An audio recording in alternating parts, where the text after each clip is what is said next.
안녕하세요. 그러니까 원래 지금 마감되어 가고 있는데 이 시간에는요, 우리 기본의 문제, 제가 언제부터 시작되었는가, 예?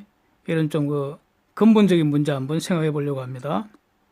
그래서 좀 편안한 마음으로요, 이렇게 생각하면 안 되는 거, 이것부터 정리하는 것으로 시작을 해보겠습니다.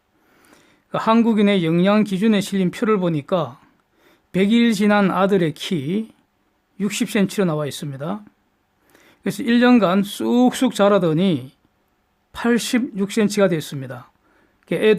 애기 갓 태어나면은 정말 아침에 출근할 때 보던 모습하고 퇴근해서 보면은 쑥 커 있죠. 정말로 커 있습니다. 예. 야, 이게 1년간 26cm 키가 컸다. 이거 엄청난 속도입니다. 그렇죠? 그리고 이것은 확실한 팩트입니다. 팩트. 그래서 이 사실을 기초로 이 아들이 10년 후에 키가 3m는 넘을 것이라고 말하면 이러면 안 되는 것이죠. 그렇죠? 무엇이 틀렸습니까? 과거 1년 관찰치가 사실이라 하더라도 미래 10년간에도 그 속도 유지될 것이라는 가정이 틀렸기 때문입니다. 그래서 이 사례는 이 사람의 키는 한계 성장률이 체감하면서 극대값에 수렴한 후에는 다시 서서히 감소한다는 점을 이미 경험적으로 다 알고 있기 때문에 이러면 안 된다는 것을 받아들이기가 아주 쉽습니다. 그래서 표를 보니까 1살 후 4살까지는 연간 7cm 이렇게 성장 속도 떨어지고 4살부터 13살까지는 다시 5 내지 6cm로 다시 떨어지고 성장률이, 그래서 한계 성장률이 체감하고 있습니다. 16살까지는 성장 속도가 3 내지 4cm로 다시 떨어지다가 19세까지는 연간 1cm도 성장을 못합니다. 그러다가 생애 최대값 이후에는 더 이상 안 크죠. 그래서 50세 이후에는 키가 오히려 조금씩 줄어든다. 이런 거 이제 보여주고 있습니다. 그래서 1년만 관찰해서는 안 되고 대략 한 5, 60년 정도 전 기간을 관찰해야 정확해진다. 그런데 이거는 우리가 이미 경험적으로 다 알고 있습니다. 그런데 이런 것은 어떻습니까? 정선 매둔동굴에서 소위 구석기 시대 유물이라는 것이 발견이 됐다고 합니다. 그래서 이거 나이를 추측해 보겠다는 겁니다. 그래서 대단한 사람들은 길이나 무게를 측정을 하듯이 오래된 물건의 나이도 측정을 할 수 있다는 겁니다. 그러면서 저 물건이 3만 7천 년 전에 사용하던 것이다. 이렇게 말을 했습니다. 이런 거 믿어지십니까? 또 다른 기사는 부산 배산성 그 축조 시기가 기존에는 600년에서 650년 요쯤이라 이렇게 이게 통설이었는데 이거를 다시 측정을 해봤더니 446년 또는 556년 그 사이, 그래서 대략 한 100년 정도 더 오래전에 축조한 것이다. 이렇게 나이를 고쳤습니다. 대략 1500년 이전 사건인 것 같습니다. 이거는. 그래서 보통 우리 줄자, 집에 있는 줄자 같으면은 어떤 거는 1m짜리도 있고요. 3m짜리도 잴 수 있는 범위 이렇게 정해져 있잖아요. 그런데 이 방사성 탄소 측정기라는 거는 1000년에서부터 10,000년 단위까지 잴 수 있다고 합니다. 신기합니다, 일단. 예. 그래서 이 지질학적 연대 측정, 이걸 데이팅 한다 그러죠. 그래서 우라늄 연대 측정하는 것을 우라늄 데이팅 이렇게 말하잖아요. 이 문제점 한번 정리하려고 합니다. 제가 청년 시절에도 아주 몰입했던 그런 주제였는데, 그 당시에는 한국의 그 창조과학회가 생기기 이전이었습니다. 제가 이해하고 있었던 거 다시 한번 정리해 보려고 합니다. 사실과 사실이 아닌 것을 분별하는 거, 이게 바로 쏙지 않는 지름길이라고 생각합니다. 100일이 지난 아들이 1년간 26cm 자란 거는 이거는 확실한 사실입니다. 이것이 사실이라고 해서 이후 10년간에도 매년 26cm 자랄 것이라고 말하는 것은 사실이 아닌 것이죠. 그래서 확인이 된 사실부터 한번 정리를 해보겠습니다. 1번, 지구상에 탄소는 양자 6개, 중성자 6개, 그래서 질량수 12인 탄소 12, 요거 하고요. 중성자가 8개 있는 탄소 14, 이렇게 두 종류가 있습니다. 네. 그래서 요즘 세상, 요즘이라는 거는 대략 뭐 지금부터 50년 전서부터 지금까지 이거겠죠. 그 이전에는 기록이 없으니까요. 네. 그래서 C14 수량은 C12 수량의 대략 1조분의 1이라고 합니다. 그래서 C14는 거의 없는 것과 같은 건데 1조분의 1 이것도 지금 측정을 해낸다는 겁니다. 인간이. 그래서 하여튼 1조분의 1 단위로 정밀하게 세릴 수 있다는 이 점은 문제 삼지를 않겠습니다. 이 정도 능력이 있다니까. 네. 두 번째, C12는 매우 안정적이어서, 안정적이라는 것은 천년 만년 지나도 그대로 있다는 뜻입니다. 그래서 시간이 흘러도 변화가 없다는 겁니다. 그런데 C14는 매우 불안정해서, 그래서 가만히 내버려 두면 저절로 또 일정한 속도로 방사선을 내뿜으면서 성질이 변해가서 이걸 방사선 붕괴라고 합니다. 방사선 붕괴, 레디에이션 하면은 반드시 반감기가 있죠. 지금 100g짜리 C14가 50g 되기까지 붕괴되는 시간, 그게 반감기입니다. 그래서 C14의 반감기는 5730년이라고 합니다. 이것은 팩트라고 하겠습니다. 그래서 이렇게 C14가 저절로 서서히 일정한 속도로 방사선을 내뿜으면서 마지막으로 질소가 된다는 겁니다. 그 질소가 되면 더 이상 부서지지 않고 이제 천년 만년 가도 질소 그대로 있다는 거죠. 그렇습니다. 왜 그럼 질소로 바뀌는가? 처음에 C14가 생길 때 대기 중에 대략 한 80%가 질소이잖아요. 그리고 우주에서는 항상 우주 방사선이 지구를 향해서 돌진을 해오죠. 그 방사선이 대기 중에 질소하고 부딪혀서 하여튼 여러 그 과정을 거쳐서 반응을 일으킨다는 겁니다. 그래서 최종적으로 C14가 생성된다 이런 겁니다. C14는 그렇게 만들어진다는 겁니다. 그러니까 C14는 가만히 있으면은 또다시 그 방사선 붕괴를 해서 자기 원래 모습인 질소로 돌아간다 이런 뜻입니다. 자, 이런 것들은 다 뭐 팩트라고 하겠습니다. 3번 연대 추측을 위한 가정. 그래서 가정이라는 것은 사실과 구별해야 한다 그런 뜻이죠. 확인되지 않았고요. 확인할 수도 없는 것이 사실과 섞여 있다는 겁니다. 첫 번째 가정이 공기 중의 질소 비율 일정하고 이것도 뭐 오케이. 지구로 몰려오는 우주 방사선의 양도 일정하고 그래서 새로 생성되는 C14의 양도 일정할 것이기에 공기 중에서는 C12와 C14 비율 거의 변화 없고 일정할 거다 이렇게 가정을 합니다. 그래서 시간이 흘러서 천년 만년이 지나도 일정하다는 겁니다.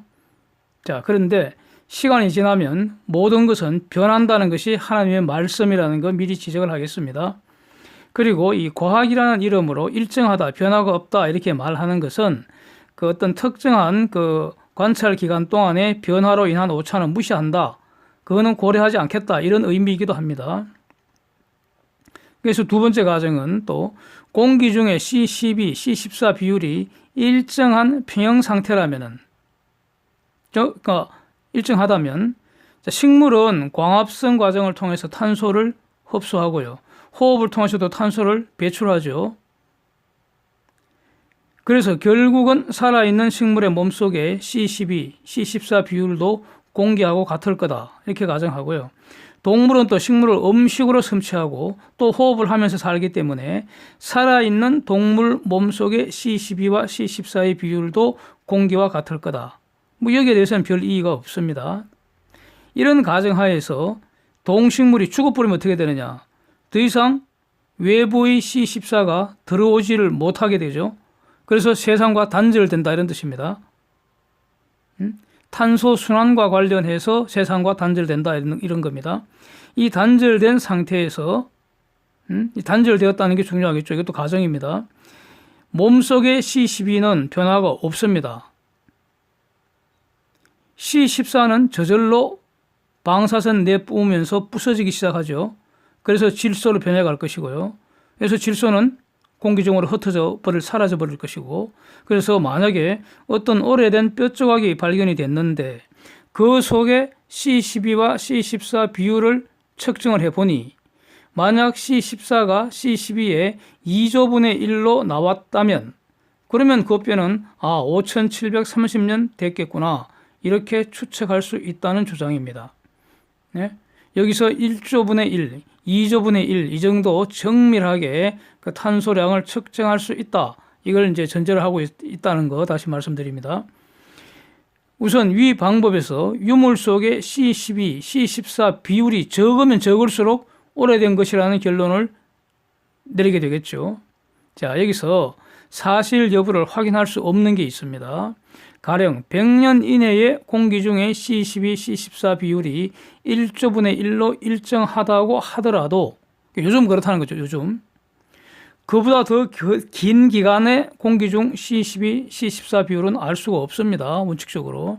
가령 300년 전에 공기 중에 그 비율을 우리 모르잖아요. 측정한 적도 없고요. 그때는 C14가 있는 줄도 몰랐다고요. 예? 그렇지 않습니까? 1000년 전에는 말할 것도 없고요. 그런데 10,000년 전의 비율을 어떻게 압니까? 모른다는 겁니다. C12, C14 비율이 일정하다고 관찰한 것 100년도 안 된다는 겁니다. 예. 다음, 우주에서 지구로 돌격을 해오는 우주 방사선을 이거 막아주는 게 지구 자기장입니다. 지구는 하나의 자석이라고 이렇게 알고 계시잖아요. 북극, 남극. 예? 그게 자기장을 뜻하죠. 지구 자기장이 세면은 우주 방사선도, 지구로 돌진해 들어오는 우주 방사선도 작을 것이고, 그러면 질소와 충돌하는 것도 작을 것이고, 그러면 만들어지는 C14도 적을 거 아닙니까? 그런데 최근에 발견된 사실은, 이것은 팩트입니다. 사실입니다. 지구 자기장은 1400년마다 세기가 반으로 줄어든다는 겁니다. 그렇다면은 대략 5600년 전에는 지구 자기장의 세기가 지금보다 16배나 더 강했다는 겁니다. 그러면 그 당시 공기 중에 C12, C14 비율은 지금보다 현저히 작았을 거 아닙니까? 그렇겠죠? 자, 이것은 다 팩트입니다. 그래서 그 다음에 또 단절된 상태라는 가정에 대해서도요. 동식물이 죽고 나면은 식물은 더 이상 광합성 안 할 테고 호흡도 안 할 테고 동물도 음식 먹지도 않고 또 호흡도 안 하니까 더 이상 C14의 유입 유출이 없다 이 말입니다. 그래서 기본적으로 공기와 단절될 것이라는 점, 이 점은 기본적으로는 맞습니다. 그런데 이게 시간이 1, 20년도 아니고 몇백 년, 몇천 년 이렇게 지날수록 그 수천 년 동안에 무슨 일이 발생해야 해서 자연스러운 붕괴 이외에 C14가 더 빨리 감소할 것인지 우리는 그 내용을 다 알 수 없습니다. 이거.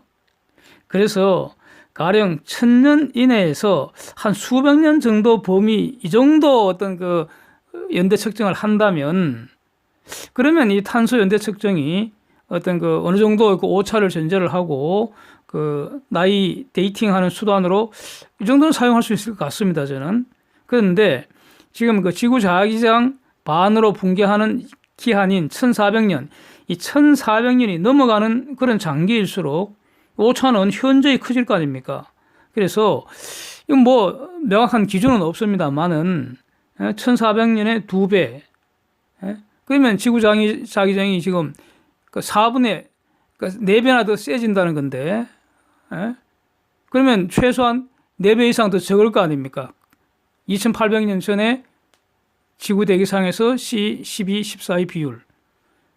그래서 이렇게 수천 년 넘어가면은 저런 그 탄소 연대 측정 방법으로 나온 연대라는 것이 과연 어떤 의미가 있겠습니까? 그래서 그 위에서 봤던 그 부산 그 배산성이라는 거, 그 축조식이 이게 보도된 것처럼 그 뭐 한 1500년 전쯤인데 오차는 상당히 클 것 같아요.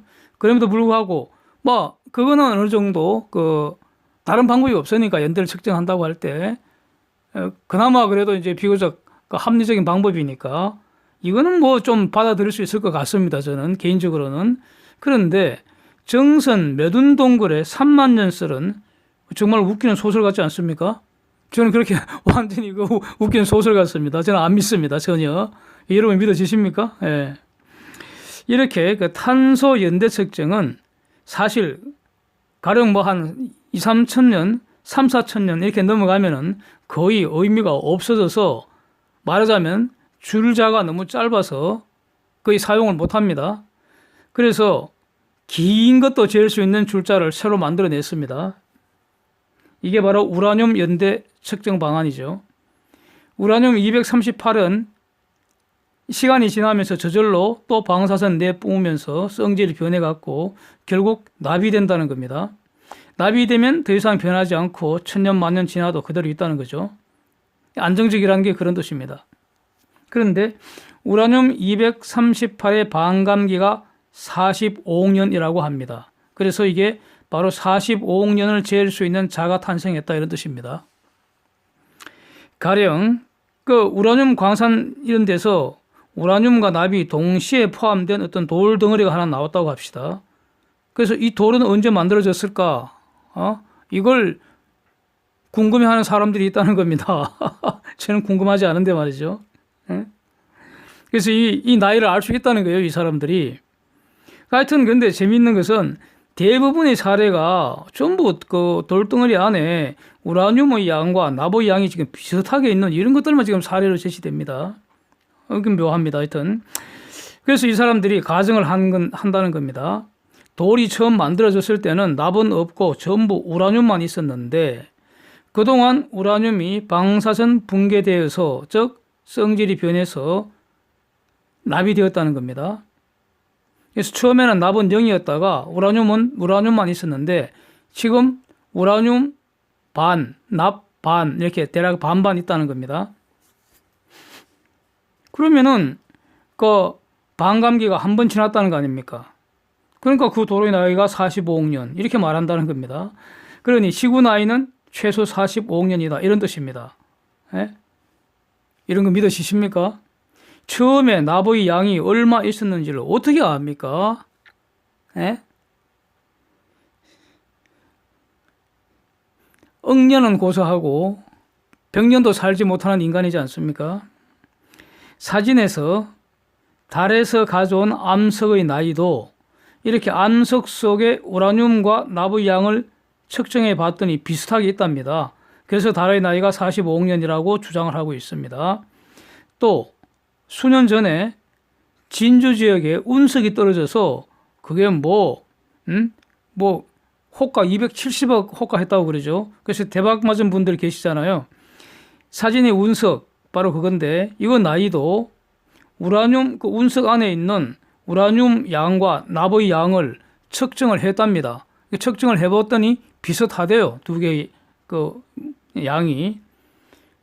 그러니까 이 운석도 대략 45억 년 전에 만들어졌을 거다. 이렇게 주장을 합니다. 네? 이거 이러면 안 되는 거 아닙니까? 정확한 평가는 이런 거 아닙니까? 지구 나이는 가정하기에 따라서 어쩌면 최대 45억 년이 될 수도 있지만 정확한 것은 모르죠. 처음에 그 돌이 만들어졌을 때 거기에 납의 양이 얼마나 있었는지 어떻게 압니까? 그거? 그래서 모른다는 것이 답이지 않습니까? 이걸 갖고 45억 년이라고 말하면은 이러시면 안 되는 거 아닙니까? 다음 사진 한번 보시겠습니다. In the beginning, God created the heavens and the earth. 여기서 heavens, 하늘은 복수입니다. 그래서 하늘들, 우주라고 할 수 있을 것 같습니다. 그래서 우주와 이 지구를 창조하면서 시작이 되었다는 기록입니다. 창세기는 이렇게 태초에 하나님이 천지를 창조하셨다 이 말씀으로 시작을 합니다. 이 기록은 아담부터 모세까지 구전으로 즉 입에서 입으로 전해져 오던 사실을 모세가 지금부터 대략 3,400여 년 전에 글자로 기록한 것입니다. 성경의 특징은 여러 시대를 살았던 사람들이 자신이 경험한 사실을 경험하지 못한 사람들에게 전해주는 것, 즉 사실의 보고서, 리포트라는 겁니다. 저는 이렇게 정리를 하고 있습니다.